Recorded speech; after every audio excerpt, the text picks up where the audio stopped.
Awards night, how does it feel? Um, actually, excited ako kasi first time ko attend ng MMFF Awards Night. Excited ako makita kung ano yung mga nangyayari. Yun lang.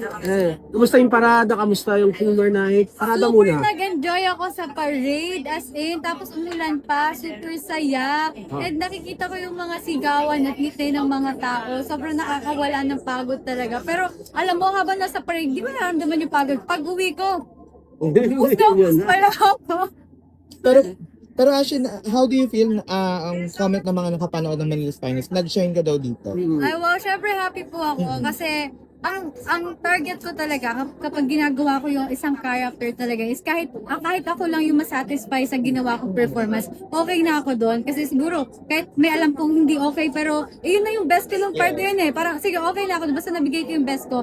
And ngayon na-appreciate ko yun ng mga nanood, mas bonus po sa akin yun. And Mas good happy words po si ako. Papa P sa'yo, di ba? Yes. Oo, Thank you, Papi. Okay, diba? So, invite pa rin, diba? Yes. Invite pa rin. Yes po, iniimbitahan ko po kayo manood ng Manila's Finest. Still showing po yan. Supportahan niyo po ang pelikulang Pilipino.